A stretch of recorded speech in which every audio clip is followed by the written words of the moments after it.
¿qué es lo que van a poder ver al entrar a esta exposición? Al entrar a esta exposición se van a encontrar con uno de los sucesos más crudos de la represión en Jalisco. En 1991, Guadalajara había logrado ser sede de una conferencia internacional de la ILGA, la Asociación Internacional de Gays y Lesbianas, y en ese momento las autoridades, el gobierno de Guadalajara, prohibió que se llevara a cabo esta ciudad, y además se llevó a cabo una campaña de pintas homofóbicas por toda la ciudad que decían "mueran los homosexuales", entre otras cosas.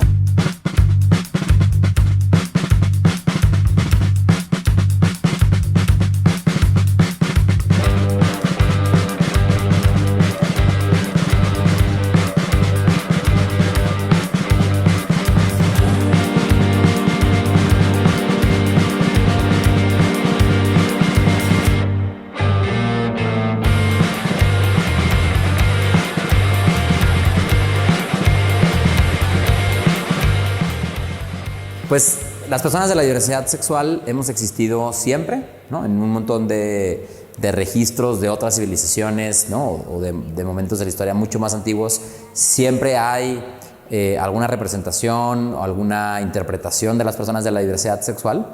Sin embargo, en nuestra sociedad moderna y contemporánea hubo un momento donde se empezó a normar, ¿no? De forma mucho más agresiva las normas de género, ¿no? La heterosexualidad, ser cisgénero, ¿no? De repente pensamos que la conquista por los derechos es lineal, ¿no? Y que entonces venimos de un pasado siempre oscuro y damos pasitos siempre hacia adelante. Y eso no es así, ¿no? Si analizamos realmente como el curso de la historia, ha habido otros momentos antes de hoy donde quizá el contexto era muy diferente, ¿no? Particularmente, por ejemplo, si hablamos de los años 20, ¿no? Ciudades como Berlín, diferentes ciudades en Estados Unidos, ¿no? Inclusive en México había una representación de la diversidad sexual distinta, ¿no? Pero se hablaba de las personas de la diversidad sexual, particularmente en Berlín era ¿no? Una ciudad muy abierta. Y por ejemplo en Estados Unidos, ¿no? En México es difícil contar esa historia porque no tenemos tanto registro como en Estados Unidos, pero si analizamos la historia de Estados Unidos, después de la crisis de 1929, la Gran Depresión, ¿no? Donde el país entra en una crisis económica muy cruda, viene siempre una necesidad de los políticos de generar cohesión entre la gente, ¿no? Donde cuando el momento es tan convulso, ¿no? La gente necesita un enemigo común o algo en lo que creer, ¿no? Y es ahí donde surge de repente el populismo, ¿no? Y en Estados Unidos, en ese momento, se empezó a esparcir un discurso de que la Gran Depresión, esta crisis económica, era resultado del libertinaje de los años 20. Y en ese libertinaje de los años 20 estaba considerado las personas de la diversidad sexual, ¿no? Hay muchos registros de que hubiera bares, de que hubiera casas de té, de que hubiera espacios donde las personas de la diversidad sexual socializaban, y justamente la prohibición del alcohol en Estados Unidos va de la mano con esta política del terror, ¿no? Y de empezar a construir enemigos en ciertos sectores de la población. Y vemos cómo justo en esos años, ¿no? Después de la Gran Depresión, pues vino la Segunda Guerra Mundial. Durante la Segunda Guerra Mundial en Alemania, los homosexuales fue un grupo como directamente atacado. Hubo campos de concentración, hablamos mucho del holocausto judío, pero hubo también un holocausto homosexual, bueno, una persecución, un asesinato masivo de personas homosexuales.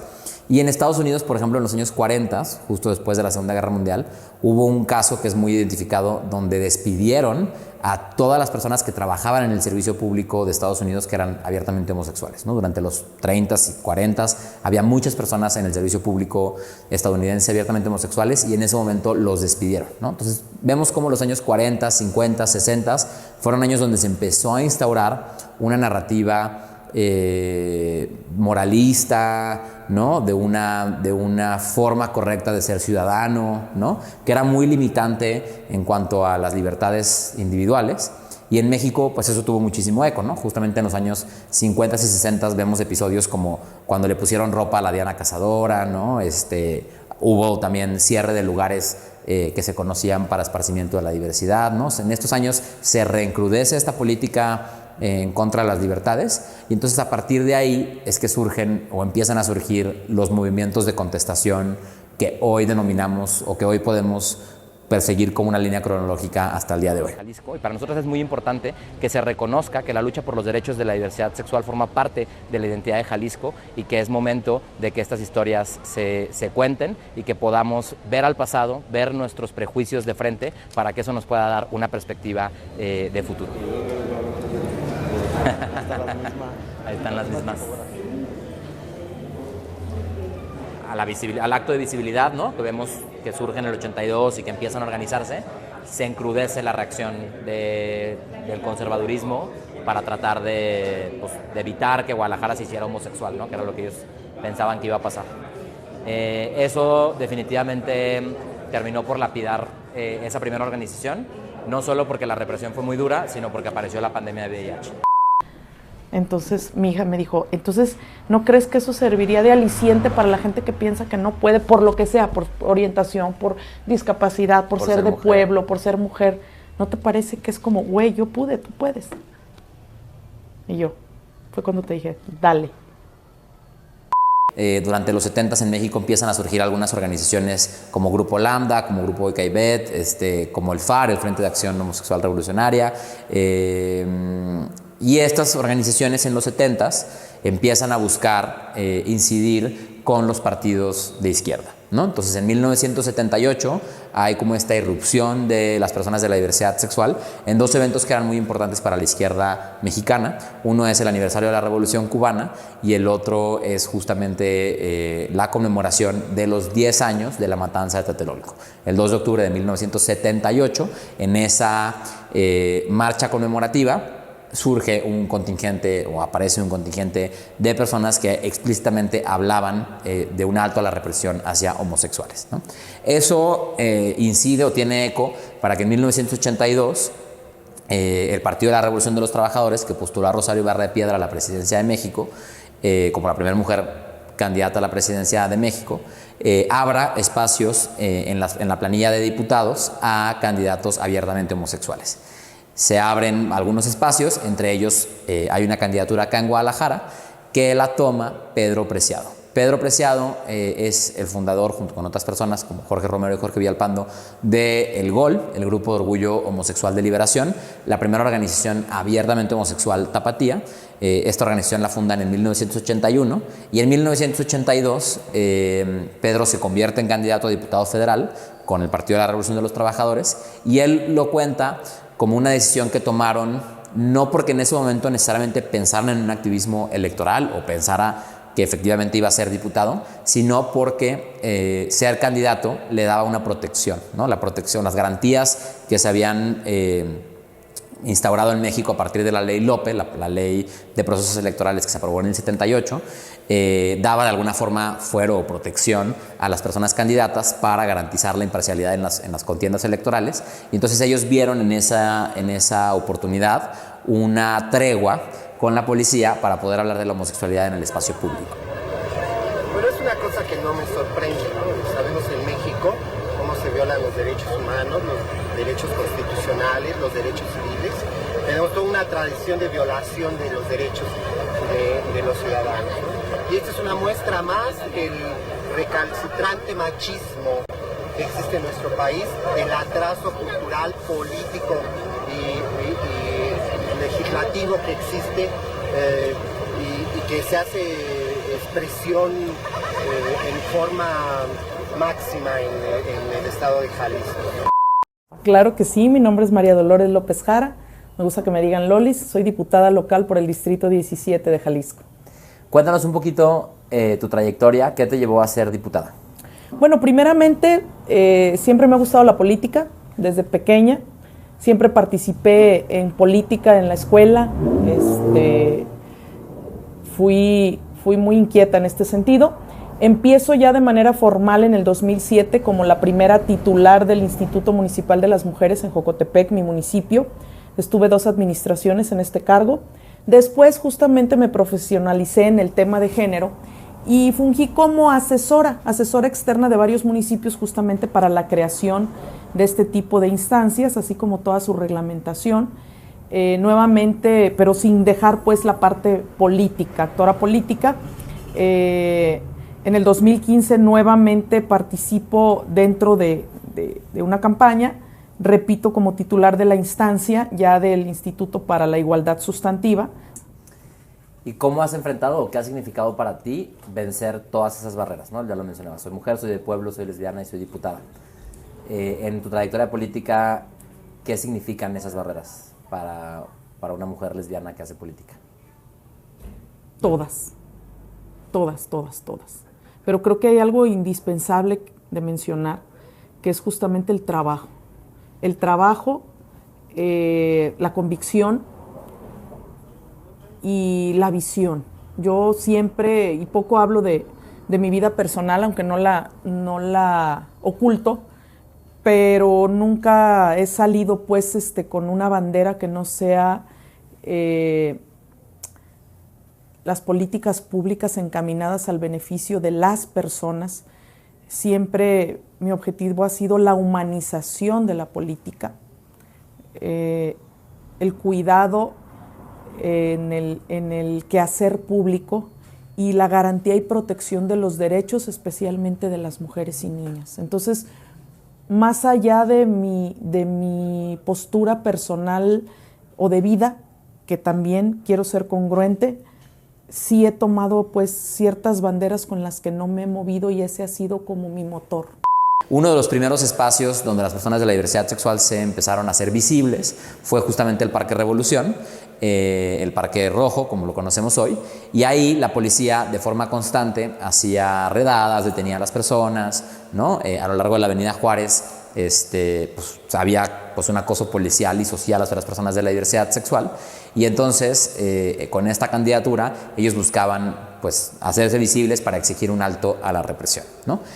Aún, o a pesar de ser candidato, en el proceso de esa candidatura, Pedro, junto con otros 5 hombres, fue detenido en un café sobre la Avenida Juárez porque el dueño del café consideraba que los homosexuales daban mala imagen a su café y pues los echaron para la calle y la policía se los llevó detenidos, ¿no?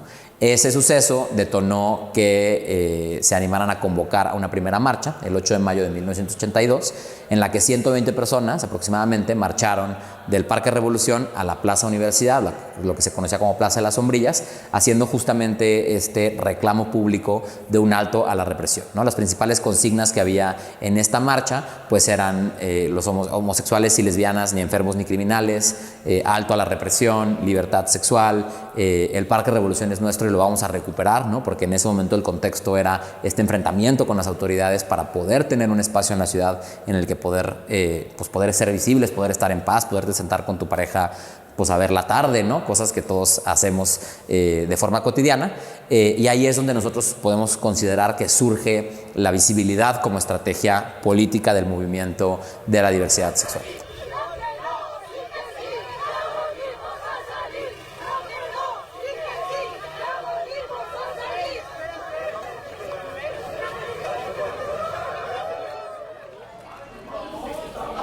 Ay, sí traía los cubrebocas. Ocupamos los equipos. Me preguntó que si se iba a pitar él, le dije que no. No, ya, bueno, pues ya María arregló lo del árbitro. Nos va a faltar una de este lado para que sean 5 contra 5. ¡Control, control! Bueno, nuestra historia quizás se les haga común, pero para nosotros no fue común, así que comienza. Empieza en una sala de chat hace como más de 10 años.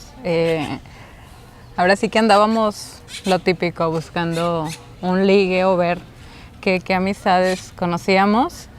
Ahí fue donde fue nuestro primer contacto. Empezamos una amistad muy padre, creo que nunca había tenido una amiga como ella, y fue una amistad que pasó el texto a las llamadas, fueron llamadas durante muchos años. Pues sí, pasamos muchas cosas entre problemas que teníamos cada una, nos empezamos a entender perfectamente como amigas, más que como amigas, como mejores amigas. Bien, Nancy, motívalas para que vayan por más. Venga, Brenda, venga. 11. No se hagan bolas. Bien. Ábrela. Hola. Excelente.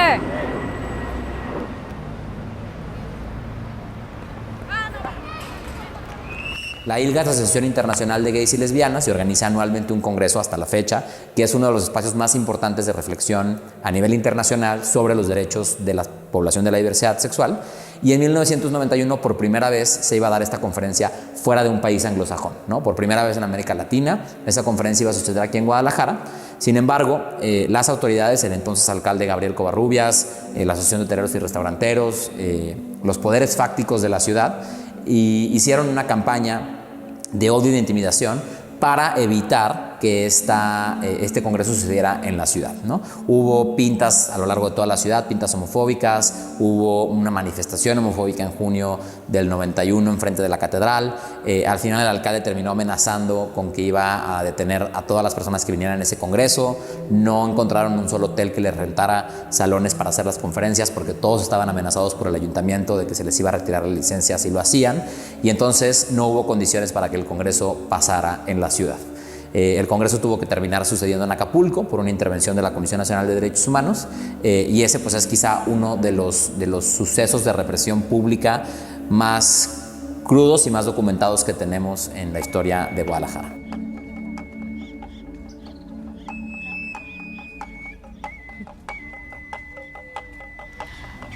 Pero era lógico que había una química más allá de...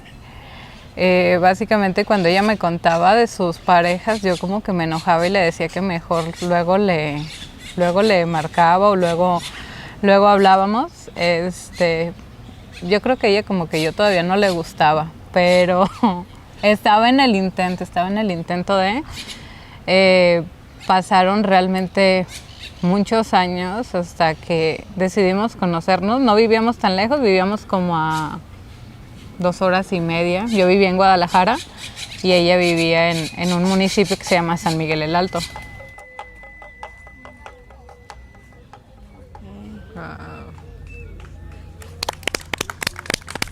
Esos primeros 10 años de trabajo rumbo a una visibilidad, rumbo a un alto a la represión, pues se vieron lapidados por este suceso de homofobia, pero también porque en esos años surge, o bueno, no surge, pero pega con más crudeza en Guadalajara la epidemia de VIH.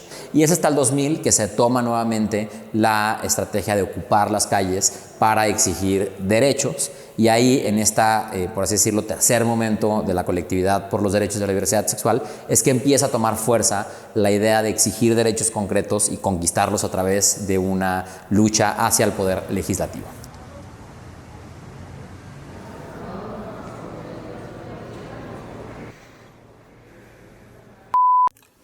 Sí, bueno, la coyuntura en ese momento no era la más adecuada. Veníamos de 3 gobiernos del PAN, ¿no? Con una influencia muy fuerte marcada por el cardenal Juan Sandoval, en el que él intervenía mucho, opinaba mucho en el tema, y no es que en Jalisco hubiera una sociedad conservadora, más bien era que éramos gobernados por los conservadores y que había actores políticos, en este caso la Iglesia Católica, con un peso muy fuerte, específico en torno al tema de la agenda de las libertades. No únicamente estoy hablando de esta agenda, sino toda la agenda de las libertades que tiene que ver con una agenda que teníamos en el PRD, que siempre tuvimos en el PRD, y que, bueno, yo como un hombre de izquierda decidimos seguir esta agenda porque yo siempre he creído que los cambios no son de 0 a 100. Aunque a los sectores más liberales no les gusten, ni a los conservadores, siempre los cambios son graduales. Y cerramos esta parte con el logo de Guadalajara Gay Games 2023, porque en contraste a lo que pasó en el 91, hoy desde el gobierno de Jalisco abrazamos un proyecto de un evento internacional como el que no pudo suceder hace 30 años. Entonces, 30 años después, reparamos el daño con los Gay Games. Pero querer suponer que las sociedades de convivencia garantizaban el derecho al matrimonio de las personas de la diversidad sexual era bastante erróneo, ¿no? Y por eso se siguió empujando para que se reconociera que el matrimonio como institución de la República pues estaba también, pues era igualitaria, ¿no? Para todas las personas.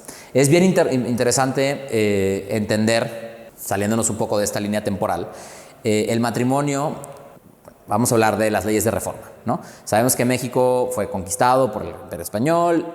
Durante los años de conquista era la Iglesia quien tenía las facultades de registro civil. La Iglesia con los bautizos era prácticamente el registro de nacimiento. La Iglesia tenía el registro de defunciones. La Iglesia tenía el cementerio. La Iglesia tenía la escuela. Es decir, todos los datos de identificación de la población los administraba la Iglesia. Cuando se da la independencia en 1810, eso sigue quedando en manos de la Iglesia, ¿no? Es hasta que Benito Juárez promulga las leyes de reforma que se da este paso rumbo a la soberanía nacional, ¿no? Que es generar instituciones civiles de la República y no de la Iglesia, ¿no? Y entre esas instituciones civiles de la República estaba el matrimonio. En la redacción de la ley de matrimonio, de las leyes de reforma, promulgada por Benito Juárez, dice que el matrimonio es la unión de dos personas. No dice que es entre un hombre y una mujer, ¿no? Como lo explicaba al principio, hubo un momento de la historia donde esa narrativa o esa redacción de el matrimonio es la unión de dos personas que deciden unir su vida en familia, la transformaron a es entre un hombre y una mujer, con el fin específico de excluir a algunas de este derecho, ¿no? Y esa lucha de la que estamos hablando ahora, pues justamente solo buscó revertir esa acción de exclusión que en algún momento se dio, ¿no? Entonces, al final, uno de los argumentos en la discusión rumbo al matrimonio igualitario tenía que ver con que permitir a la Iglesia o a ciertas instituciones opinar sobre una redacción legislativa de una institución de la República era justamente atentar con el espíritu de la República Mexicana que logramos de alguna forma conquistar en el periodo juarista, ¿no? Esa soberanía o ese acto pues jurídico, civil, ¿no? que fortaleció al Estado mexicano, ¿no? El hecho de que una institución como el Congreso de Jalisco se estuviera resistiendo a eso, pues ponía en duda su propia legitimidad, ¿no? Cómo un poder de la República puede estar atentando contra su propia soberanía, ¿no? Al permitir esta incidencia moral sobre algo que es meramente civil. Lo que no se admite es que se comparen con el matrimonio, que quieran tener una institución igual al matrimonio, que es según la naturaleza del hombre y la mujer y según la revelación cristiana. El matrimonio es de un hombre con una mujer, lo demás es cosa desviada.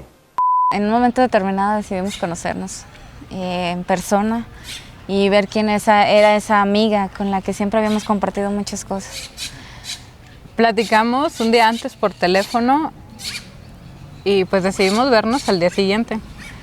Fue demasiado rápido, pero muy bonito. Había un nerviosismo impresionante, yo creo que por parte de las dos. Yo estaba en la central temblando, esperándola y decía, pues ¿por qué me pongo nerviosa si es una amiga como pues, cualquier otra, ¿no? Pero pues sí eran demasiados nervios. Lo primero, pues como tú sabes, desde 2000, desde los 2000, pero sí llegando en el primer gobierno panista por parte de Emilio González, que no es mi afán como hablar mal de la gente, pero sí fue un gobernador que abiertamente, lamentablemente, tuvo un comentario que fue como... Y la frase de la semana se la lleva el gobernador de Jalisco, Emilio González Márquez. Escuche usted lo que dijo durante la inauguración de la segunda Cumbre Iberoamericana de la Familia que organiza la Universidad del Valle de Atemajac. Yo sí, para mí sí, matrimonio sí es un hombre y una mujer, porque ¿qué quieren? Uno es a la antigüita y uno es así. El otro todavía, como dicen, no le he perdido el asquito. Que el matrimonio igualitario, o decía él, como esas personas me dan asquito, ¿no?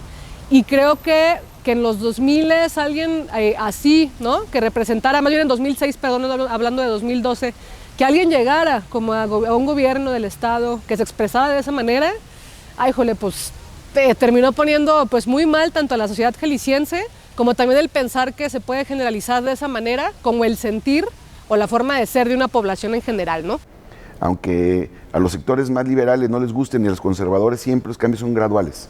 Y en eso nosotros presentamos una ley que tenía como objetivo identificar el hogar común, ¿no? Y era la ley de libre convivencia. Este hogar común que nos planteábamos era para otros modelos de familia. Además, favorecía a parejas homosexuales, a parejas del mismo sexo, pero no necesariamente tenía que ser eso, sino hay veces que las personas les toca vivir con alguien.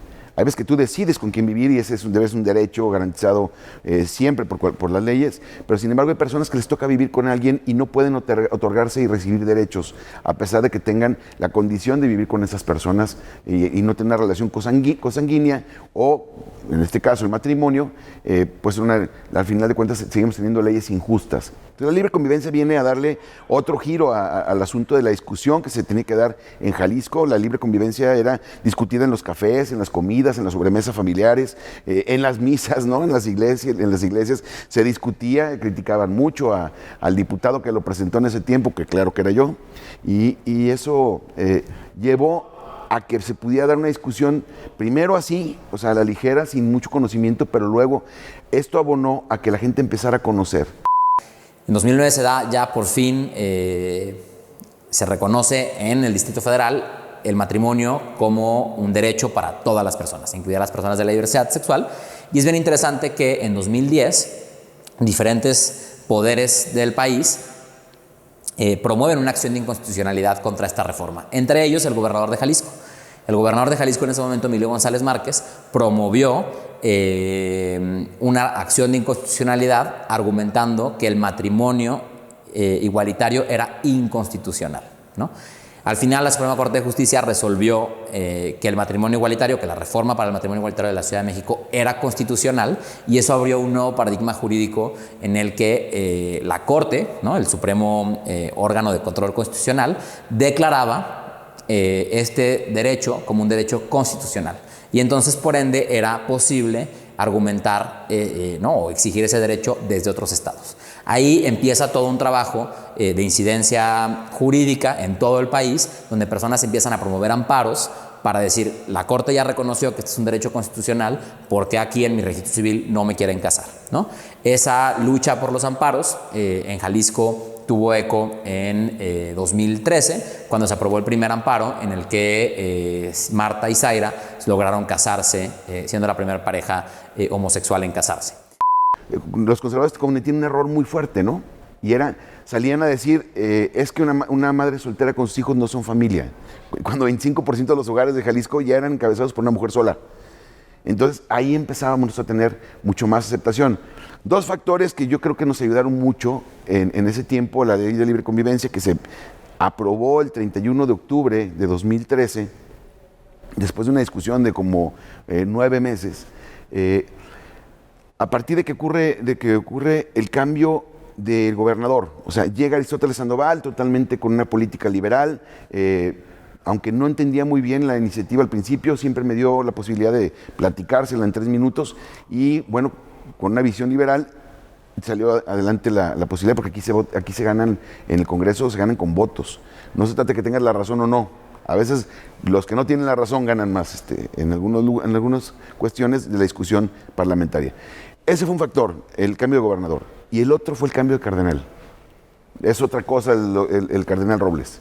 Es una cosa diferente, él se nota mucho más tolerante, sabe cuál es el papel de la iglesia, se mete menos, y eso ayudó también a que las iglesias, y particularmente la Iglesia Católica, sectores como los jesuitas o los maristas, hicieran incluso pronunciamientos en favor de una ley como la Ley de Libre Convivencia, porque ayudaba a esos otros modelos de familia a otorgarse y recibir derechos. Eso fue algo fundamental. No es casualidad que haya pasado en 2013. Es bien importante que entendamos el contexto político, cómo cambió el contexto político de Jalisco en 2012. Tenemos que tener muy claro que esta garantía de derechos que hoy estamos por fin viendo materializada es resultado de la lucha de muchísimas personas por muchísimos años, pero también de la pluralidad democrática a la que hemos llegado en Jalisco en los últimos años. Es un tema más político, ¿no? Y que a pesar de que sí ha habido ya matrimonios igualitarios, porque eso ha sido por decretos del Poder Ejecutivo, desde que llegó, por ejemplo, Aristóteles a la gobernatura, tengo entendido que ya presidencias municipales desde la gobernatura y los actuales gobiernos también, el actual gobierno del estado que está ahorita al frente del gobernador Alfaro y otros presidentes municipales, sí ha habido la voluntad, ¿no? Y también especialmente de los que son los oficiales que están a cargo de los registros civiles, ¿no? De que cuando la gente llega, pues ya por decreto sí podían llevar a cabo su matrimonio, pero no había voluntad de mover el Código Civil. En 2013, justamente en este nuevo contexto de pluralidad, el Congreso da un paso importante, que es aprobar la ley de libre convivencia para el Estado de Jalisco, que había sido una iniciativa del PRD. Se da este primer amparo, ¿no? Y entonces empieza a haber luces de que las cosas iban cambiando. Después, en 2015, en la elección intermedia de ese periodo, Enrique Alfaro gana como alcalde de Guadalajara, pero además su partido, Movimiento Ciudadano, gana la mayoría de los ayuntamientos de la zona metropolitana, mientras el estado era gobernado por un gobernador del PRI, ¿no? Esta pluralidad democrática, repito, hizo un contexto de una competencia positiva entre estas fuerzas políticas hacia una agenda de derechos humanos, ¿no? Tanto desde el Ayuntamiento de Guadalajara como desde el gobierno del Estado se fue avanzando y se fue cambiando la narrativa que se tenía sobre las personas de la diversidad sexual. Gente muy comprometida, como Luis Guzmán, por ejemplo, o como Cobian, que de veras con ellos tuve siempre comunicación y entraban muy bien al tema. Pero también las universidades. O sea, yo puedo decir claramente que investigadores y maestros del ITESO fueron parte fundamental para entrarle a los debates. En aquel tiempo vivía todavía José Antonio Fernández y había este programa famosísimo, ¿no? del foro que él hacía los domingos, y invitaban a todos los sectores y dejamos, yo recuerdo esa vez muy bien cómo era José Antonio Fernández, decía, aguas porque vienen muchos, te van a poner una arrastrada en el debate. Y si vamos a la Constitución, el número 4 del artículo constitucional dice: el varón y la mujer son iguales ante la ley. La ley debe proteger la organización y el desarrollo de la familia. Adjetivar el tema o tratarlo como un tabú, el tema de la homosexualidad, que es un asunto que históricamente existe, que es una realidad que se tiene que atender. Le preguntamos a la gente si estaban de acuerdo o en desacuerdo con legislar para que parejas homosexuales tuvieran la posibilidad de casarse. En tal forma de que no sé yo por qué algunos creen que discriminamos diciendo palabras tradicionales sobre el individuo que llamamos normal. Y creo que es fundamental que el Estado proteja el derecho a formar una familia, y ese derecho no puede estar limitado por las preferencias sexuales, y lo digo de acuerdo a la Declaración Universal de los Derechos Humanos, a nuestra propia Constitución y a las propias interpretaciones de la Corte. Yo tampoco es mi interés que se trivialice esta iniciativa con el aspecto sexual, pero la verdad es que todo el contenido parece que va en ese sentido, y la verdad es que no lo merecen. ¿No? Entonces nos preparábamos otros para discutir lo que quisieran, porque era, de veras, hoy hemos avanzado muchísimo. En aquel tiempo era satanizado, totalmente deseñalado, había mucho más fanatismo que en estos momentos. En 2016, la Suprema Corte de Justicia declara inconstitucionales los artículos 258, 260 y 267 bis del Código Civil de Jalisco, porque estos artículos son los que decían que el matrimonio era entre un hombre y una mujer, al declararlos inconstitucionales por excluir a un porcentaje de la población, se abre la puerta para que sea más sencillo acceder a este derecho en Jalisco. Y justamente al día siguiente de esta declaratoria de la Corte, el entonces alcalde de Guadalajara instruyó al Registro Civil de Guadalajara a practicar los matrimonios igualitarios sin la necesidad de un amparo, ¿no? Es decir, como un trámite como cualquier otro. Esto duró 6 años, tuvieron que pasar 6 años entre que la Corte declaró esta inconstitucionalidad y que el Congreso de Jalisco por fin pudo aprobar el matrimonio igualitario, que si bien ya era un derecho de facto, era muy importante que se aprobara en la ley, justamente para pues que fuera un derecho pleno. Entonces, es un tema de justicia lo que nosotros decíamos que teníamos que hacer. No era nomás el tema de identificarlo, porque teníamos que identificar ese tipo de problemas y entonces teníamos que darle los derechos a las personas que habían decidido vivir juntos o les había tocado vivir juntos. Y eso era muy importante. Y el DF lo hicieron, bueno, la Ciudad de México ahora, lo hicieron muy bien, ¿no? Y empiezan las ciudades de convivencia y todo, y luego el tema del aborto. Entonces el DF se convierte en la ciudad de las libertades para el de México para abajo, ¿no? Aunque en Estados Unidos ya se daba, en Canadá, pero prácticamente en América Latina era un tema muy arraigado en el asunto de no reconocerlo de tal manera este tipo de derechos. Y Y creo que ahí le entró muy bien todas las organizaciones, las personas de la diversidad. Le entraron muy bien en el gobierno personas que se la jugaron a decir, va, ¿no? Le entraron muy bien personas como te digo, sectores como los jesuitas o los maristas, que sacaron artículos importantes, pero también las mejores plumas de Jalisco, y te puedo hablar de Diego Petersen, te puedo hablar de Sofía Orozco, te puedo hablar de Jaime García Elías, te puedo hablar de muchos, del mismo Enrique Toussaint, de muchos que salieron a decir, nadie te va a quitar nada. En Jalisco, la lucha por el matrimonio igualitario empezó a la par que en la Ciudad de México, ¿no? Conforme se iban avanzando en esos derechos en la Ciudad de México, eso tenía un eco local, ¿no? A partir de la aprobación del matrimonio igualitario en la Ciudad de México en 2009, cientos de parejas homosexuales de Jalisco viajaron a la Ciudad de México para hacer valer su derecho, para casarse, y entonces regresaban con un acta de matrimonio completamente válida y ponían en jaque a otras instituciones locales, ¿no? Que dudaban si reconocerles ese derecho, si la pensión, si el seguro, si, ¿no? Empezó toda esa pues sí, jugarreta jurídica para pues fracturar estas instituciones que estaban herméticamente cerradas al reconocimiento de derechos humanos. No te van a quitar un solo derecho, pero hay personas que no lo tienen reconocidos y se los queremos reconocer. Y eso fue un gran movimiento. Y mira, me acuerdo y me pongo contento cómo avanzó la ley de libre convivencia. Yo era presidente de la mesa directiva, estaba sentado ahí cuando contamos los votos y teníamos mayoría, y iban pasando los votos y contando uno por uno, y tuvimos la mayoría para poder aprobar una ley en Jalisco, ¿no? Que todo el mundo nos volteaba a ver como el lugar donde había más conservadores, y la verdad es que no fue así. Se demostró que en Jalisco tenemos un estado gobernado por conservadores, pero que tenemos una ciudad muy, muy abierta, y la verdad es que eso siempre fue un asunto muy reconfortante para los que creemos en la libertad y la igualdad, ¿no? Eso fue un avance que yo creo que sin la libre convivencia, lo voy a decir así, con todo respeto, pero sin la libre convivencia muy difícilmente hubiéramos avanzado rápido el tema de matrimonio igualitario, si no dábamos ese debate, esa batalla para poder que se discutieran los temas.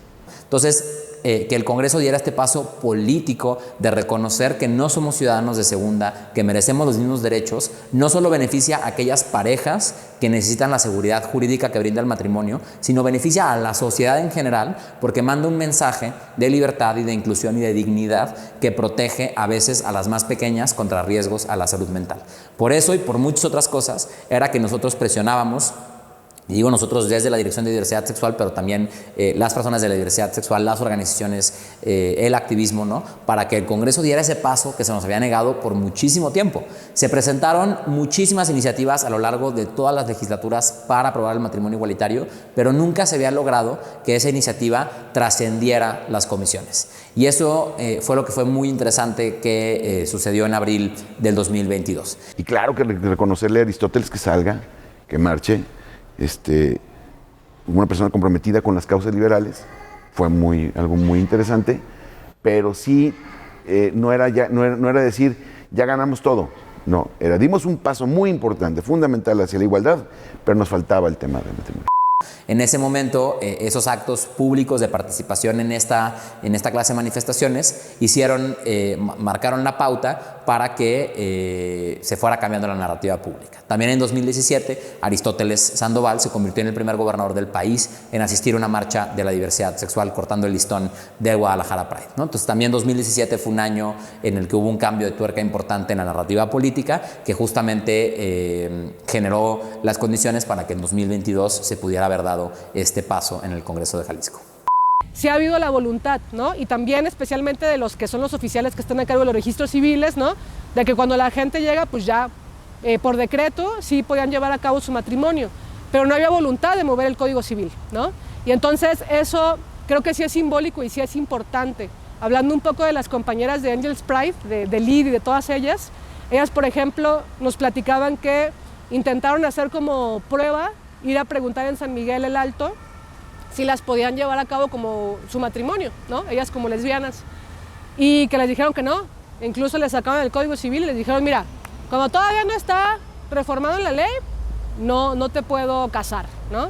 Y entonces, por eso la relevancia de que más allá de algo simbólico, que realmente no, o sea, si ya teniendo eso, Ya las personas, y es importante que la gente lo sepa, ahí sí, que lo anoten bien, si ya van a un registro civil, nadie les puede decir ya eso.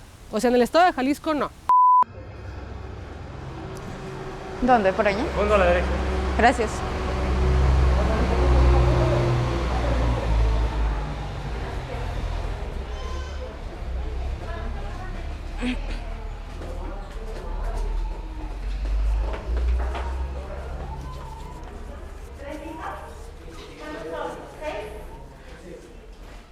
Buenos días. Buenos días. Venimos a pedir informes. Mira, hay que traer actas de nacimiento original de las contrayentes, original y 2 copias no mayor de un año de expedidas, ¿va? Sí. Identificación oficial vigente de los contrayentes. Venga. ¡Ay, falta un chorro! Bueno. Hay que traer los documentos, les digo, unos 10 días antes, sin problema. Pero sí, podemos ir agendando. Nosotros, digo, 15 días antes siempre tenemos disponibilidad. Entonces pues, ya con 15 días checamos disponibilidad de tu horario para agendar. Claro. Okay. Sí. De preferencia, ¿sería en la noche, en el día, en la tarde? En la tarde. Pensado? En la tarde. Perfecto, sí. ¿Ya tienen los formatos para las bodas igualitarias y todo? Mira, de hecho nosotros tenemos, bueno, al menos desde que yo entré aquí, este registro que tengo, tengo más de 2 años aquí, siempre hemos realizado bodas igualitarias. Es el mismo formato, de hecho no tenemos un formato que diga niño-niña, es contrayente 1, contrayente 2. Muy bien. No se pone ninguna anotación, es un matrimonio normal. Perfecto. Sin ningún problema de nada. Está genial. ¿Sí? Sí. Pues mucho gusto y muchas gracias por la información. Cualquier cosa, ya estamos a sus órdenes. Muy ¿Va? bien, gracias. Sí, muchas gracias. ¿Sí? Con permiso. Buen día. Hasta luego. Nos estamos viendo entonces, regresaremos. Claro, amenazamos que sí, con aquí regresar. Nos esperamos con mucho gusto. Con permiso. Buen día. No sé, no me esperaba tanta amabilidad, pero sí lo deseaba. Te digo, traía el trauma de la vez que hicimos el trámite y lo culeras que se portaron con nosotros en tu rancho, ¿sabes? Genial. De verdad nos esperábamos tan buena atención porque veníamos de tanta discriminación. Nos tratamos de casar hace algunos años y fue completamente diferente. En primera nos decían que no nos podíamos casar, nos excluyeron en las pláticas prematrimoniales, o sea, fue... Y el que nos hayan recibido de una manera tan gentil, la verdad se siente, ahora sí que nos hacen sentir parte de lo que somos de una sociedad.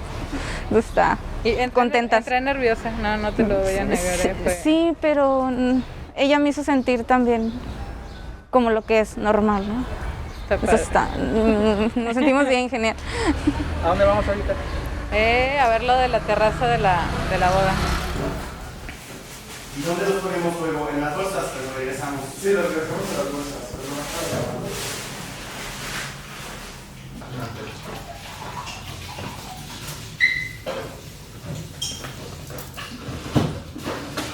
Mira, tibia, es así. ¿Te parece bien? Perfectísimo.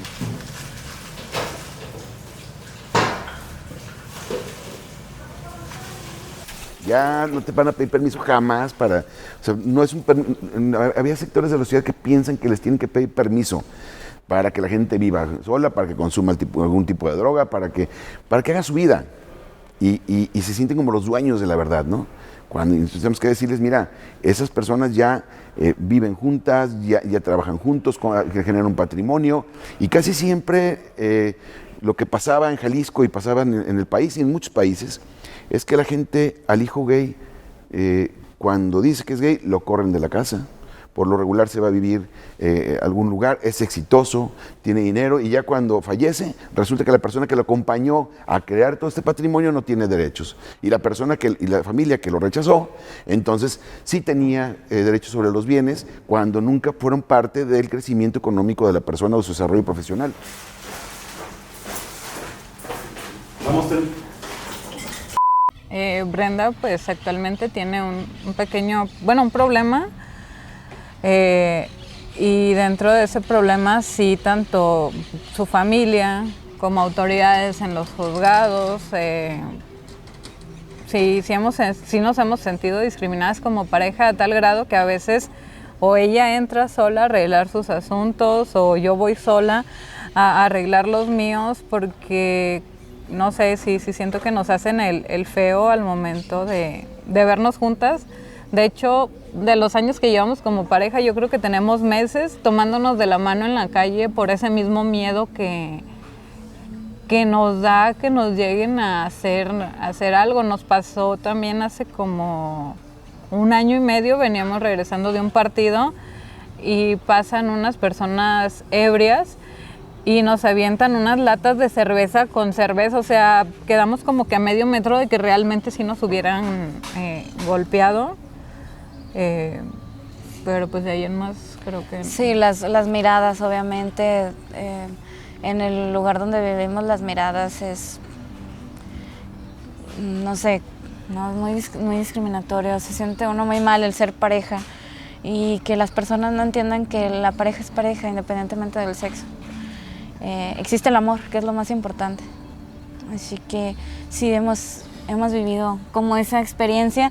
Digo, fue un poco mal porque sí nos pudieron haber lastimado, sí pueden llegar a la violencia. Ese odio puede llegar a lastimar a una persona físicamente, no solo emocionalmente. No te puedes equivocar, tienes que estar actualizado todos los días, bien informado y listo a dar el debate en el momento que menos te esperabas, ¿no? A recibir ataques, a recibir muchos señalamientos. Como yo, después de eso, presentamos la despenalización de la marihuana, despuésito del tema de libre convivencia, pues ya era yo el de las causas del diablo, ¿no? Y pasé de ser el diputado gay a ser el diputado Pacheco, y eso a mí nunca me preocupó. Me preocupaba más lo que les decían a mis hijos, ¿no? Porque sí tenemos una sociedad muy...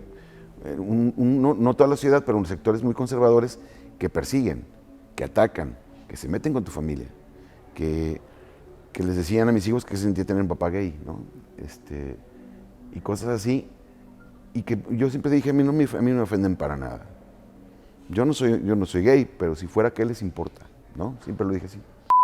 Yo me acuerdo desde muy joven escuchar, ver en los periódicos, escuchar en la sobremesa los debates sobre lo que había pasado en la Ciudad de México, sobre si se debía aprobar o no. Siempre en mi conciencia política, inclusive antes de tener tan claro que yo fuera gay, estuvo presente que el matrimonio igualitario era un tema complicado, ¿no? Que era un tema que había que debatir como sociedad, ¿no? Y parecía que en ese momento lo políticamente correcto era debatir, escuchar las opiniones, que no estemos de acuerdo. Nunca hubo una narrativa en la que se hablara del derecho a pesar de cualquier cosa y se condenaran los discursos de odio, ¿no? Siempre hubo esta idea de, pues hay que discutirlo, hay que ver, hay que reflexionar. No sé si México está listo, no sé si como sociedad estamos listos, ¿no? Todos estos discursos, pues que a mí de más joven me confundían mucho, ¿no? O sea, sí me cuestionaba como, ¿por qué tenemos que estar discutiendo esto de esta forma? Recuerdo muy bien escuchar una vez a mi mamá y a mi abuela en el teléfono comentar una noticia sobre el matrimonio igualitario, ¿no? Y ponerlo en duda, ¿no? Y yo ver y decir, chin, entonces cuando le diga a mi mamá que yo soy gay, ¿qué va a pensar, no? Si está, pues, discutiendo o cuestionando si se debería o no aprobar el matrimonio igualitario, ¿no?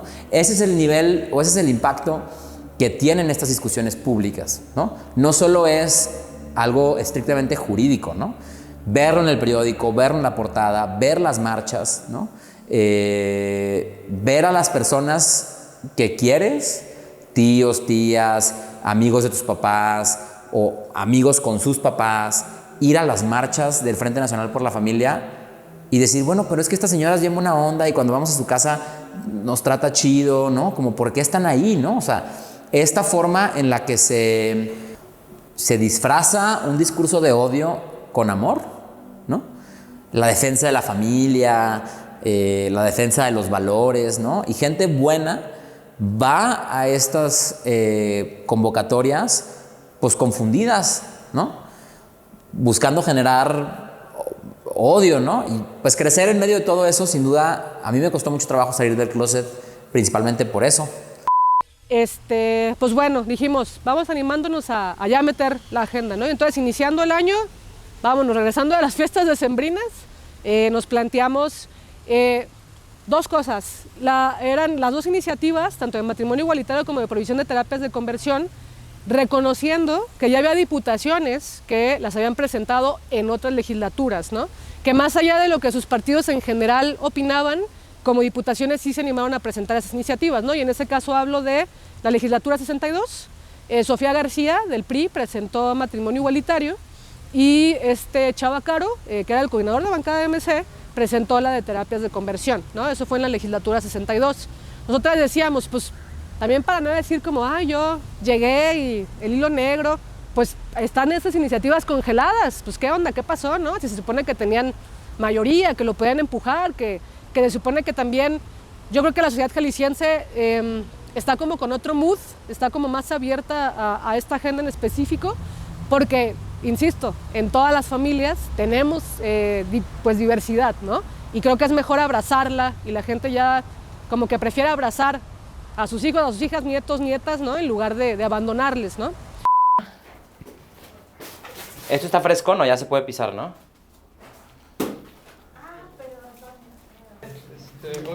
Se ve chidísimo con las plantas. Esta va a ir aquí realmente. Va. ¿Puedes venir por las chelas? Claro. ¿No les molesta? No, para nada. ¿Tienes tu coche? Y las ponemos a enfriar en la casa. Vengan con nosotros. Vamos. Ver a las personas que quieres, ¿no? O que te quieren, dudar sobre si mereces derechos o no, pues es muy duro, ¿no? Y te genera mucho temor. A mí me costó mucho trabajo salir del closet y hoy tengo pues el privilegio de tener una familia que me acepta, que acepta a mi esposo, que somos, ¿no?, felices, pero en algún momento pensé que eso nunca iba a pasar, ¿no? ¿Por qué? Porque la gente se va con la inercia de los discursos de odio que ciertas personas con ciertos intereses emiten, ¿no? Y esa inercia no permite poner el matiz sobre lo que es importante, ¿no? Muchas personas dicen comentarios homofóbicos enfrente de sus hijos sin imaginarse que sus hijos son personas de la diversidad sexual y que lo que están escuchando lo están tomando como una piedra en la espalda que van a cargar toda su vida.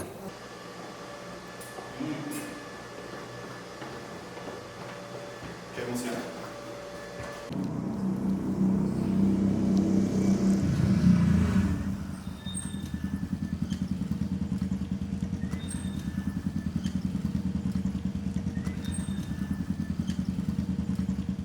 Yo creo que como pareja hemos vivido una doble salida del closet, porque primero pues nos tocó salir del closet a cada una con nuestra familia, con nuestro entorno, pero después nos toca salir del closet como pareja y enfrentarnos a la sociedad como la pareja que somos, como la familia que estamos formando.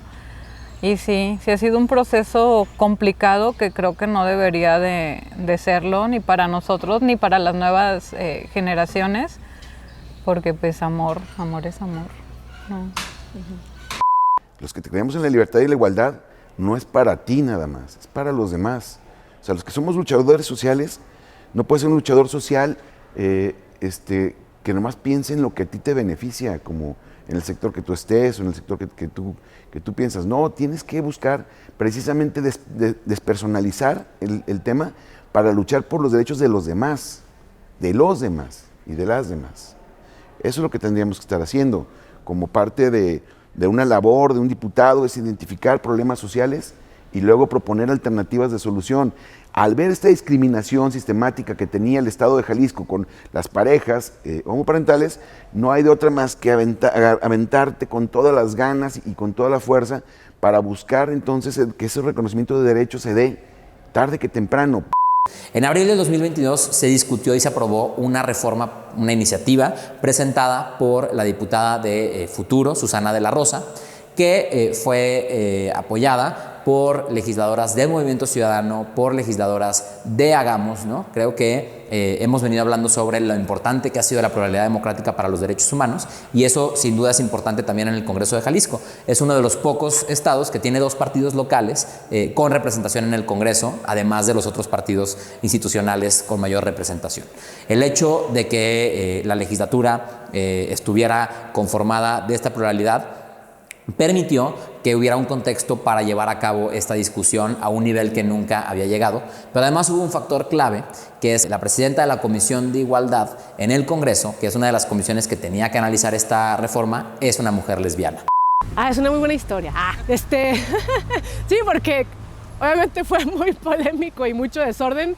Mira, entramos en noviembre de 2021 al Congreso, yo con la Diputación, representando dignamente, espero, a mi partido, porque soy solamente una diputada. Pues bueno, dijimos, vamos animándonos a ya meter la agenda, ¿no? Entonces, iniciando el año, vámonos, regresando de las fiestas decembrinas, nos planteamos dos cosas.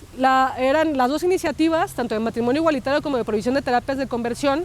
Entonces, dijimos, pues vamos retomándolas, y en nuestras redes sociales, ya hablando de redes sociales, que era la primera pregunta que me decías, decidimos impulsar, ¿no? Como la agenda, salir a decir rápido en una rueda de prensa, con videos bien cortitos de 30 segundos en TikTok, en Instagram, que de repente es un reto en 30 segundos explicarse bien, de decir, oigan, pues es momento, ¿no? Ya se han presentado, vamos retomando esas iniciativas, vamos a quitarles el hielo ahí que las dejó congeladas, y vamos apoyándolas en esta legislatura, ¿no? O sea, si ya anteriormente se había hecho un proceso que medio alcanzaba a llegar, pero no se vio, pues vamos moviéndolo, ¿no? Despuésito de esa rueda de prensa, aunque usted no lo crea, es que a las personas que nos escuchan, la primer compañera que se me acercó fue una diputada del PAN. Platicando con ella me dijo, oye, pues mira, eso ya se había movido, te recomiendo volver a presentarlas, porque las que están congeladas, la verdad, no van a pasar en las comisiones que están, ¿no? O sea, o la comisión que es la convocante, en este caso puntos constitucionales. Ella reconociendo que, siendo una comisión que estaba bajo el cargo de su partido, podía hacer que no hubiera voluntad para que pudieran votarse, ¿no? Hay mucha gente, y no quiero hablar ahí de nombres específicos, pero sí hay mucha gente, muchas diputaciones que, aunque a favor en lo corto, se puede decir, o sea, están a favor o apoyan o conocen a gente que aman, que es de la diversidad, pues les daba miedo, ¿no? Como salir. Y eso sí, un tema como de costo político, pues, o de decir, no, la mayoría jalisciense, y por eso como esos cálculos políticos, que es de lo que nosotras hemos hablado dentro del Congreso, ¿no? Diferentes diputaciones que nos expresamos también dentro del Congreso, eso decíamos, o sea, ¿cálculo político de qué? O sea, ¿de qué se está hablando? ¿No? Estamos hablando de personas, no de números, vaya, no seamos gachos, pues, o sea, ¿qué está pasando? Entonces, creo que esa gran reflexión es la que ayudó, ¿no? Porque un paso, o sea, a lo mejor hay gente que no lo puede dimensionar, pero un paso tan importante para la igualdad, para esa agenda tan importante como es la de las libertades. Para ser libres necesitamos tener derechos también, pero también obligaciones. Entonces, sí fueron muchas cosas las que hicimos. Y cuando tú dices que yo era un referente, sí, nadie quería ir a una entrevista a debatir sobre el tema. Entonces tenía que ir yo, ¿no? Incluso dentro del mismo PRD había sectores conservadores que pidieron mi expulsión por no haber consultado al Consejo Estatal del PRD para presentar la iniciativa. No, imagínate en un partido de izquierda pedir permiso para hacer propuestas de izquierda. Fueron discusiones difíciles al interior del partido porque pues hay gente que no sabía, que estaba en el PRD porque alguien lo invitó, pero no sabía que era la izquierda, ¿no? Y entonces ya, con este primer acercamiento con Claudia Murguía, de que me ayudó ahí a detectar, es que empezamos a identificar a diferentes personas, ¿no? En ese caso fueron, pues ya Mara y Quique de Hagamos, con Erika del Verde, Susana de Futuro, contándome a mí, ya éramos 4.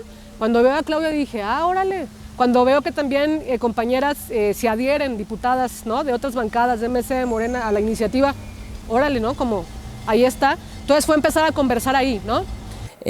Por la mañana, aproximadamente a las 12 del día, se dio la sesión de comisiones conjuntas en la que 3 comisiones del Congreso aprobaron el dictamen de la iniciativa presentada por Susana y se pasaría al Pleno ese día en la tarde. Fue una jornada muy larga en la que además hubo para algunos escenarios de violencia por parte de grupos conservadores. Agredieron a alguna diputada, le jalaron el pelo, ¿no? Estuvieron afuera de la oficina de Susana pues arrancando banderas, aventando piedras, ¿no? Hubo un contexto de mucha tensión, de mucha violencia por parte de grupos antiderechos, pero también hubo una celebración de las personas de la diversidad sexual que estuvieron todo el día hasta las 3 de la mañana afuera del Congreso, bailando, bogueando, ¿no?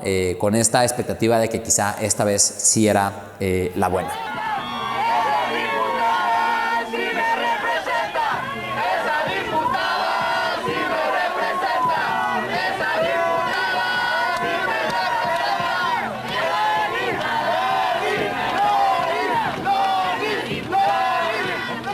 A lo largo del proceso se tuvo que decidir que la votación se hiciera por cédula, justamente por la violencia que se estaba viviendo, la tensión que estaban generando grupos antiderechos.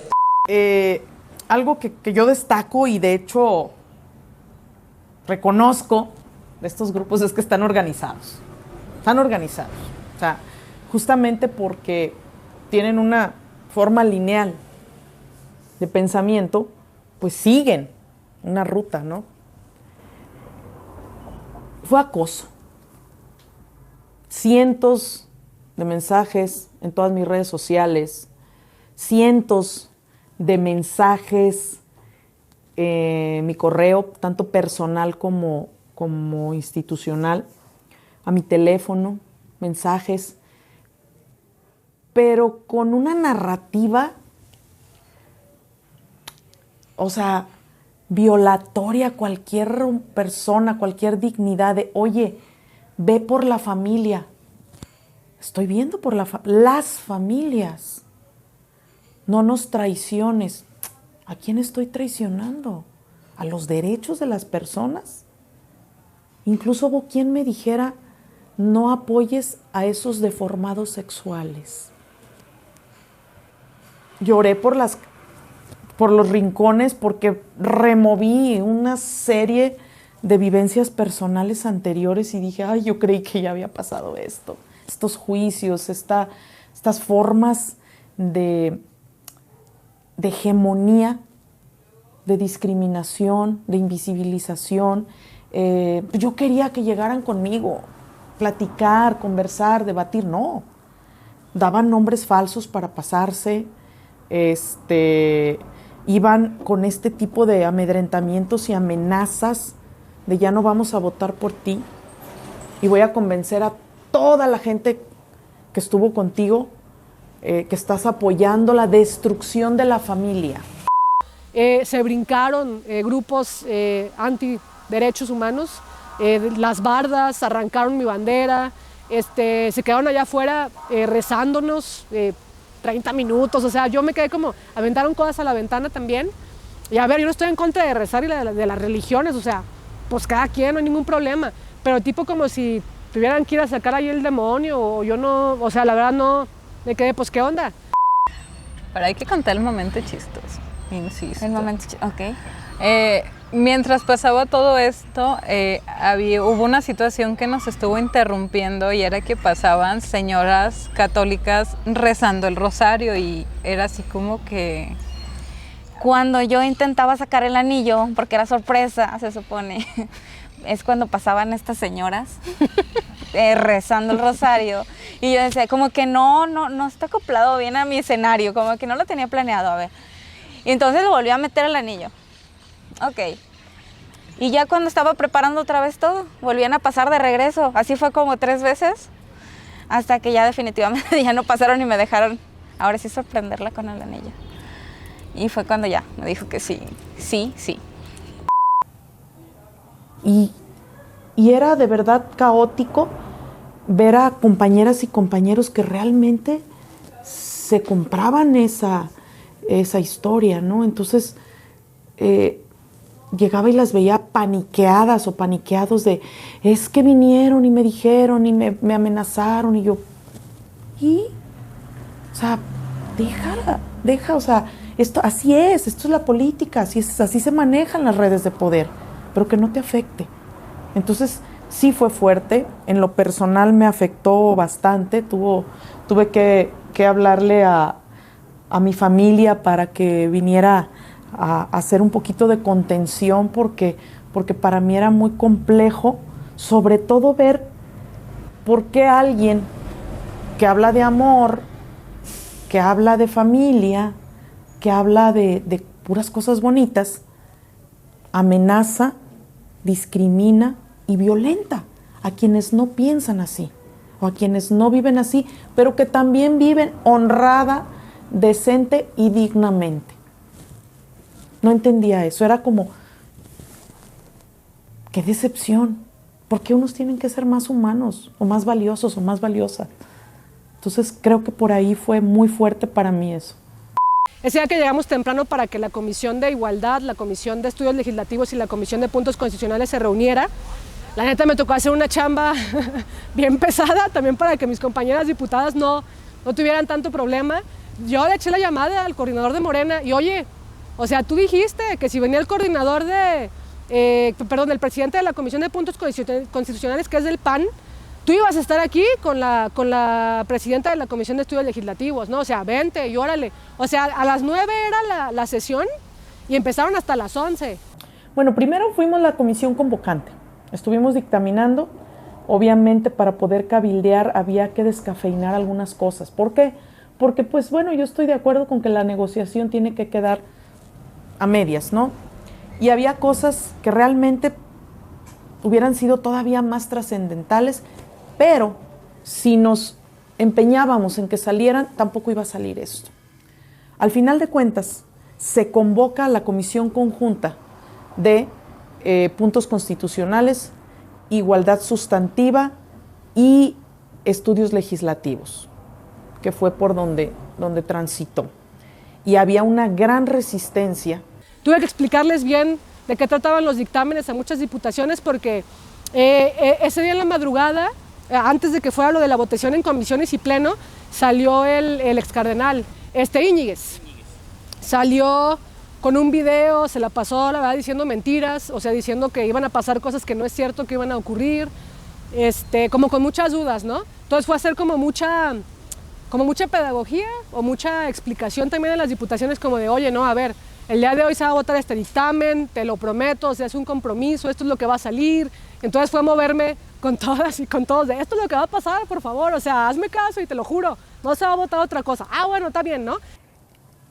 Hasta que logramos redactar de una manera asertiva para el grupo de personas, no estoy hablando colores, pero el grupo de personas que les parecía demasiado transgresor algunas palabras de los artículos, pero que tampoco nos quitaran la esencia. Y en este debate estuvimos la comisión conjunta, o sea, las comisiones conjuntas, íbamos a sesionar a las 9 de la mañana y terminamos sesionando a las 12 del día, en lo que se ponían de acuerdo con que sí, que no, y al final dejar algo que si bien no es todo a lo que aspiramos, pero por lo menos ya avanzamos. Entonces ya cuando las partes estuvimos en un término aceptable, pues ya se llevó a cabo pues las comisiones conjuntas y posteriormente se sube a pleno, donde también fue otro debate. ¿Por qué? Porque había gente convencida de votar a favor. Conversaciones en lo corto, la neta, bien complejas, de debates como de, oye, ¿qué onda? ¿Por qué piensas así? A ver, vamos viendo. Hubo hasta una propuesta que también digo, no quiero decir nombres, pero que fue como, pero es que ¿por qué decirle matrimonio igualitario? Mejor pongámosle casamiento, ¿no? Así como si hubiera personas de primer y segundo nivel, ¿no? O sea, solo cierto tipo de personas, las heterosexuales, pueden llevar un matrimonio y los demás que no tienen que ver con ese mando o operador, ¿no? Que sea casamiento, ¿no? Porque son otra cosa. Entonces es como, pues ¿qué onda? O sea, fueron discusiones hasta de ese tipo que sí estaba como candente, pues, y decir, oye, pues ¿qué onda, no? O sea, ya no estamos en el siglo XIV, XV, pues ¿qué está pasando? No es lo mismo decir, no hace falta ser la causa para defender la causa, que poner, como dices tú, el cuerpo y decir, ¿por qué no? O sea, ¿por qué yo no? No, pero no es personal. No, claro, es personal. Esa fue mi forma de cabildear. O sea, ¿cómo me puedes discriminar a mí? Yo estoy aquí. Soy tu compañera de curul. Soy tu compañera de pleno. Tengo una familia, tengo una relación. tengo una dignidad. Y bajo estos principios, quiero que me veas a los ojos y me digas, ¿por qué yo no? Pago impuestos, soy una persona responsable, soy una mamá responsable. Insisto, ¿por qué yo no? Y esta forma de decirle a la gente de frente a los ojos, estoy proponiendo esto, ¿por qué no quieres? ¿Qué tengo de malo? Dímelo así. Entonces ahí era donde sacabas, pues de alguna manera esta parte humana de no saber qué decir, pero lo pones a pecho, pues. ¿Por qué? Porque eso es humanizarnos. O sea, siente mi causa, soy yo, no le des vueltas por otro lado. Veme, soy yo. Y eres tú, que estás en una silla de ruedas. Y eres tú, indígena. ¿Sí? Eres tú, mujer. Aquí te estoy viendo, estás aquí. No eres un supuesto, estás aquí. No son electores a los que tienes que favorecer, son personas.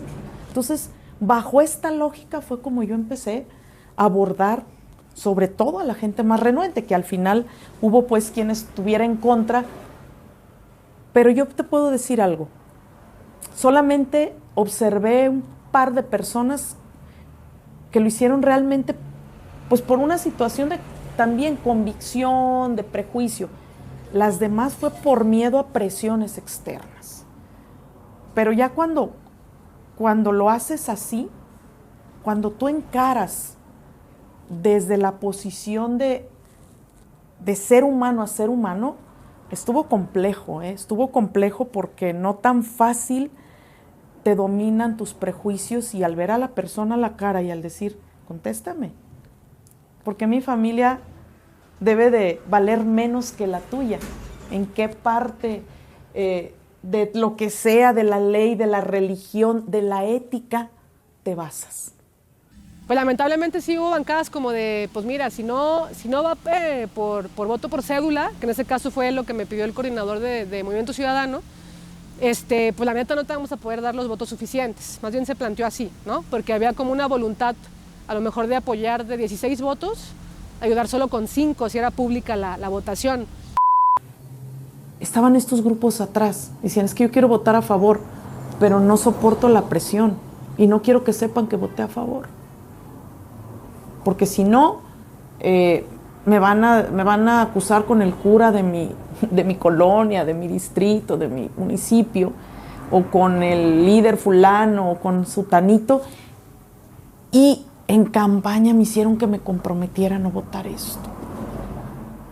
Entonces, por eso se hizo cerrada, que también fue otro debate, porque hay gente que está convencida. Sin embargo, esta presión de estos grupos pues sí fueron un obstáculo para abrir el panorama. Entonces dije, pues va, entonces sí lo pido, voto por cédula y vámonos. Entonces habíamos hecho ya como un acuerdo entre las bancadas de que eso iba a pasar y entonces no iba a ser necesario que preguntaran qué diputación fue. O sea, nada más era decir, ha llegado como a este pleno la solicitud de una diputada de que se haga voto por cédula y entonces poder pasar a la votación. Y hoy quiero decirles que como yo estoy muy seguro de mis convicciones, lo he hecho público, sentir mi voto ha sido público y lo adelanto en contra de los 3 dictámenes. Le pido también respeto a quien públicamente ha dicho que va a favor, qué bueno que lo manifiesten, que asuman el costo y las consecuencias de sus decisiones. Lo que no se vale es que se escondan nuevamente, e insisto en el voto por cédula. Ahí la verdad, gachamente, el PAN y Morena hicieron un juego que públicamente a lo mejor se pudo haber visto bien, porque según eso defendían el voto abierto, ¿no? Pero no es cierto, en realidad lo que buscaban era detener la votación. 2 diputaciones ahí que pues, no estuvo chido. Pues, ¿quién fue, no? ¿Quién pidió esto? Y yo quiero saber quién y no se vale, bla, bla, bla. Entonces yo levanté la mano en friega. Le pedí un receso a la presidenta de la banca, del Congreso en ese entonces, que era Priscila Franco, y pues le dije a Priscila como, pues vámonos a receso y rápido, ¿no? Porque estaban como haciéndola de tos, insisto, con la intención de detener la votación. O sea, ellos querían que no se votaran esas iniciativas. no era que estuvieran defendiendo la transparencia, ¿no? Eso sí, creo que es importante mencionarlo. Explico por qué hacer esta solicitud. En las circunstancias actuales de lo que ocurrió el día de hoy, tomando en cuenta las agresiones que sufrieron 2 diputadas, la agresión que también yo sufrí en mi oficina por parte de grupos que se oponen a estas iniciativas, eso pasó durante toda la trayectoria de este día, que como ustedes bien mencionan, ha habido personas afuera de este Congreso desde en la mañana, pero fue por parte de grupos que se oponen a estas iniciativas, la agresión y la violencia que se vivió. Es por eso que consideramos que este método de votación es el que nos permite sumar más votos a estos dictámenes, de acuerdo a lo que yo he dialogado, y ustedes saben que he trabajado meses con cada uno de ustedes como grupos parlamentarios.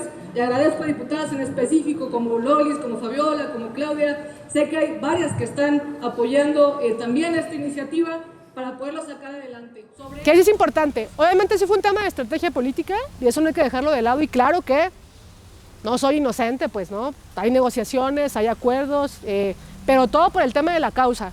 Mira, para que las cosas sucedan hay veces que tenemos que hacer ese tipo de... Un voto de un diputado puede ser por cédula o puede ser en el tablero. Hay quien no le gustó, a mí sí, porque se necesitaban los votos, porque hay gente que se siente atacada.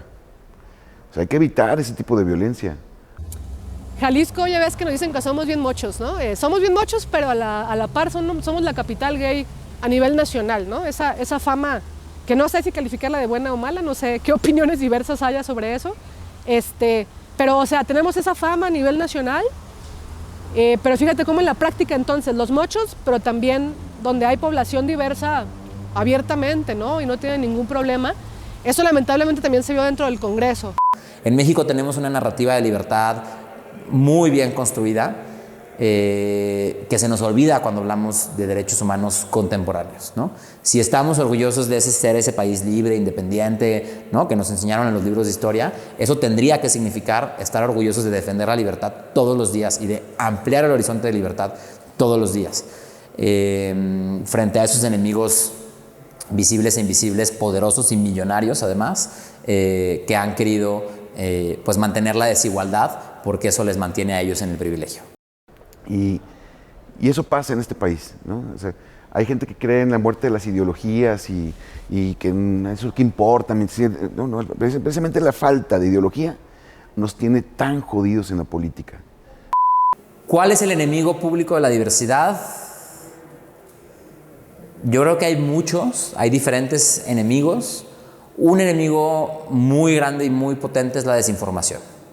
El hecho de que no existe información, de que en ningún momento de nuestras vidas se nos enseñe que las personas podemos ser heterosexuales o podemos ser homosexuales o podemos ser bisexuales, ¿no? O sea, que no haya un entendimiento social de nuestra naturaleza, creo que ese es un enemigo fuerte, ¿no? El hecho de que no exista información accesible, certera, fidedigna que nos permita entender estos fenómenos naturales. Otro lado, yo creo que un enemigo importante es el populismo, ¿no? Cuando hay momentos de inestabilidad política, hay ciertos actores políticos que le apuestan al terror o al temor o a la construcción de un enemigo común para unificar a su electorado, ¿no?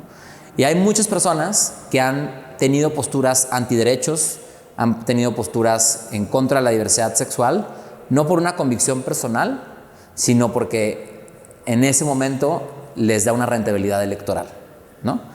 El hecho de que en nuestra democracia hoy todo sea un juego de sumas y restas, donde al final gana el que más votos meta a la urna, sin importar cómo los meta, ¿no? Ha hecho que en ocasiones sea rentable odiar, y entonces por eso haya quienes usan la tribuna más alta, como puede ser un templete en una cierre de campaña o el Congreso o el Palacio de Gobierno, para odiar y para articular a otros a odiar, ¿no?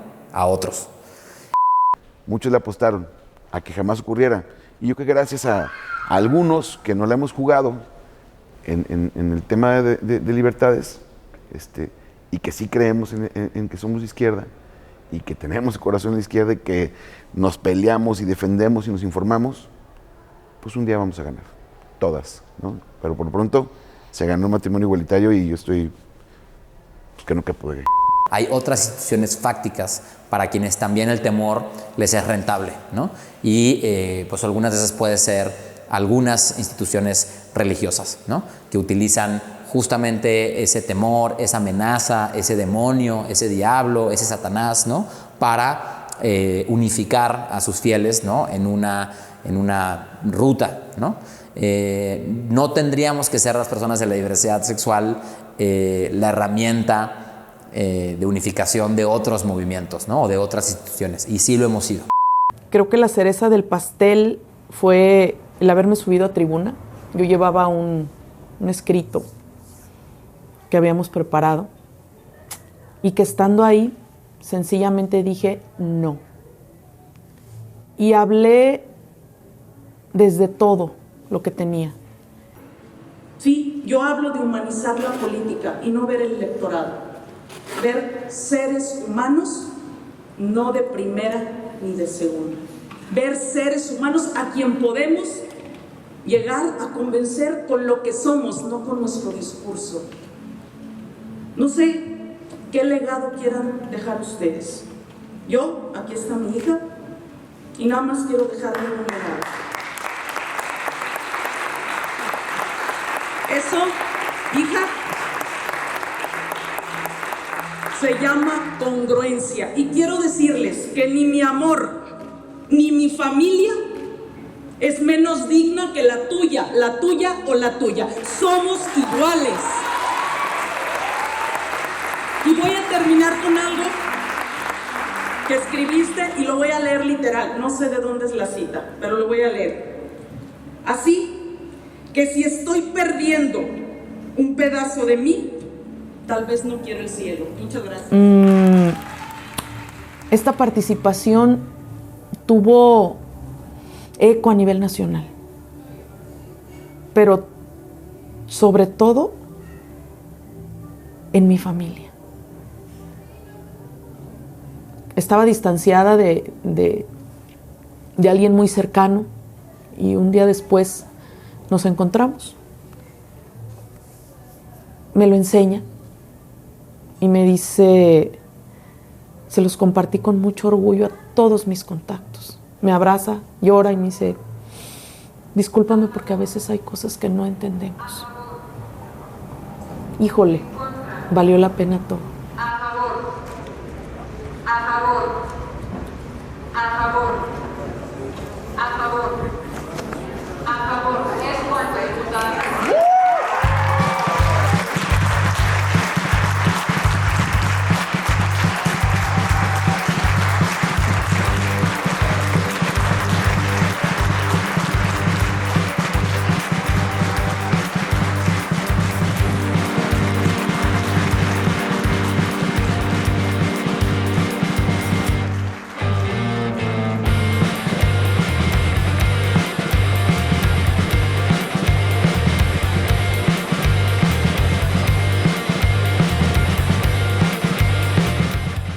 Nunca imaginé que me fuera a casar. Nunca, pues ni fue una de mis metas, ¿no? Ni era como algo que tuviera muy presente que pudiera pasar, ¿no?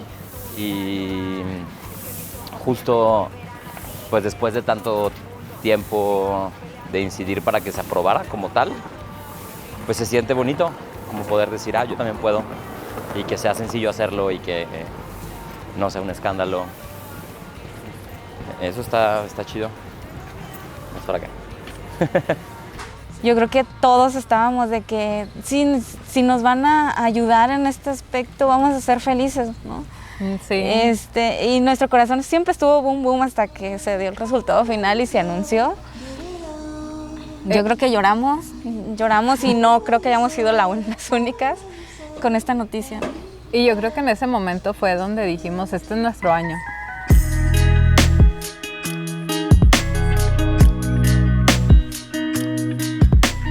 Colores LGBT, una banderita.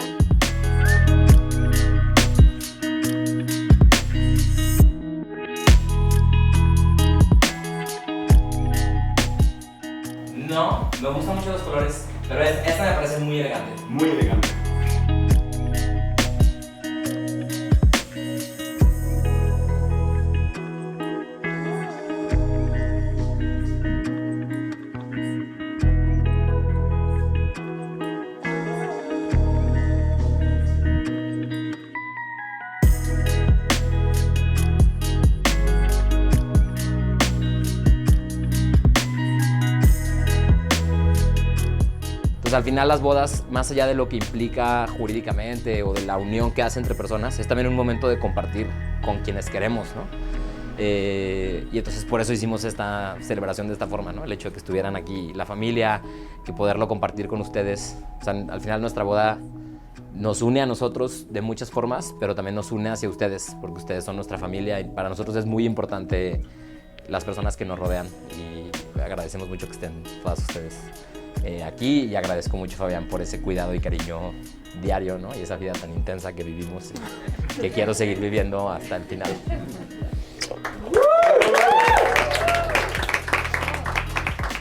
Hay que saber siempre perdonar de corazón, hay que dar vuelta a la página y procurar pues no volver a equivocarnos o a cometer ese error que nos llevó a una situación incómoda con nuestra pareja, ¿sale? Sí. Y obviamente, el más importante, el amor, ese amor tan bonito que se respira y que se siente el día de hoy, pues que no se pierda. Ahí el Principito entendió que todo el tiempo que le dedicó a su Rosa, que todo el tiempo que estuvo con ella, la hizo única, porque él estaba dispuesto a morir por esa Rosa, a pesar de que había miles en el universo. Y hoy, Andrés, Fabián, les entrego su Rosa, para que la cuiden. Fabián, aquí está tu Rosa. Andrés, aquí está tu Rosa. Cuídenla, riéguenla, síganle dedicando tiempo, pónganle su biombo, háganla crecer. De ustedes depende si esa rosa se marchita o si esa rosa sigue dando sus frutos. Muchas felicidades, muchachos. Les queremos muchísimo. ¿Va?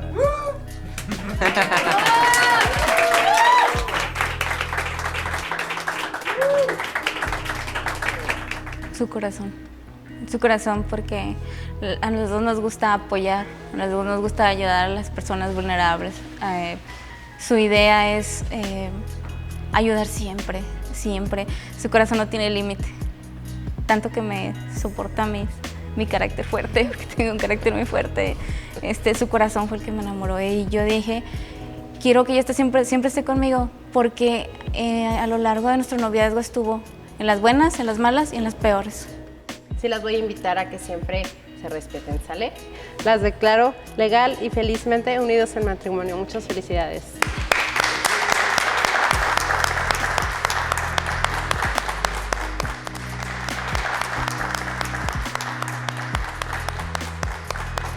Declaro a Fabián y Andrés como casados.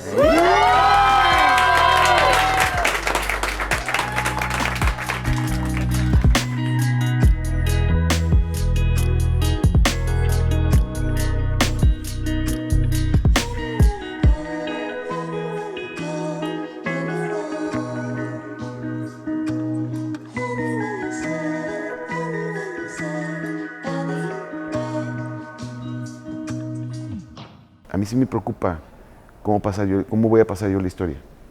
Y creo que hasta ahorita, siendo diputado la tercera vez, sí tengo cosas que contar, que he hecho de manera correcta para contar una buena historia.